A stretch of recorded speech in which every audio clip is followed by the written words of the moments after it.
A lot of energy-saving tips in the winter months involve lowering your thermostat and wearing that ratty sweatshirt around the house. But that's treating the symptom, not the disease. In many homes, the real problem is a lack of insulation. Today, we're going to tour a 1920s house in Westbrook getting an insulation makeover. Let's start in Stephen King's favorite room, the basement. The house wants to equalize in pressure, so it's going to draw cold air from this point. So by insulating the sill and air sealing it, we're going to stop that point of cold air draw. Now, also, the block wall and the foundation below has a lot of thermal mass, meaning as it's chilled by outside air, that is going to radiate in and then allow that stack effect to continue. This is the air that you feel on your first floor as you're losing heat upstairs. Since many basements don't have wood framing and tend to have moisture issues, spray foam is the product of choice down here.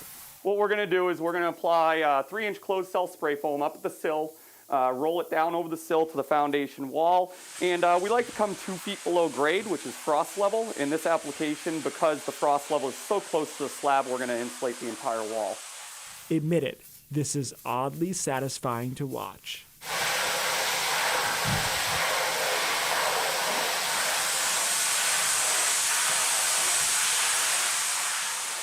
Next up, the walls on the first floor. Now, ideally, this would have been done prior to drywall or plaster, but it was 1920, so... More often than not, you will do this from the outside, but in this scenario with only a few bays exposed, we elected to do it from the inside. What the guys will do is drill the hole, which you can currently see, and then they will dense pack cellulose into the wall cavity. Of course, you'll have holes in the drywall after this is done. They're easy to patch, but it's super quick work for a drywaller if you want to save yourself the trouble. On to the attic, which is often one of the first places to be insulated due to one simple fact: heat rises. Most homes will have some form of insulation in the attic, but if it's just one layer of R11 or R15, it might be time to step it up a notch. You've got options: spray foam or blown-in cellulose. So the way we're going to insulate this space behind the knee wall today is at the roof line. That's going to make this space conditioned. It's going to grab air loss from the floor below and keep it within the structure. You can see the boys here have already started with some of the eave prepping. This insulation will continue right up the roof slope, pairing with the top of the knee wall. Cellulose is a popular attic option, although I wouldn't recommend it if you prefer to use your attic for extensive storage or you go up there often.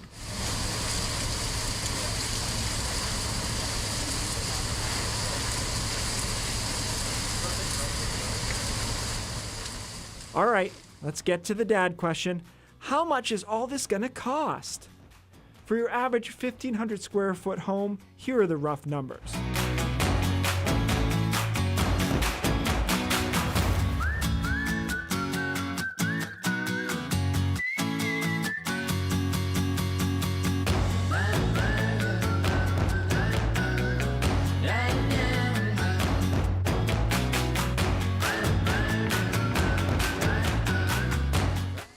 As always, get multiple quotes, negotiate, and ask if they have a cash price. New Center, Maine, owned and operated by Tegna Incorporated, in no way condones tax evasion, non-compliant transactions, or any implication of such. If these numbers seem a little steep, remember, there are significant rebates available from Efficiency Maine, up to $3,500 per home, and many contractors will complete the needed paperwork as part of the deal. Also, you're going to save a lot of money by insulating. So there you have it, everything you didn't know you wanted to know about insulation. Who knew you could talk that fast? Yeah. Well, when I'm talking about tax evasion, I talk real fast. I don't know, I think it's interesting. So we had a house from 1929 that we insulated, and we got a lot of money back from Efficiency Maine, and it made such a huge difference. Like, we didn't even know a smoker used to live there until we insulated it, because the air was just flowing out all the walls, and the day after we insulated, we came in, we were gonna renovate anyways, we're like, oh, what do you know? That just shows you how much air was escaping before. Wow, interesting. That makes a big difference. It does, and then of course, like I said, the dad question is, the return on investment can be really, really big.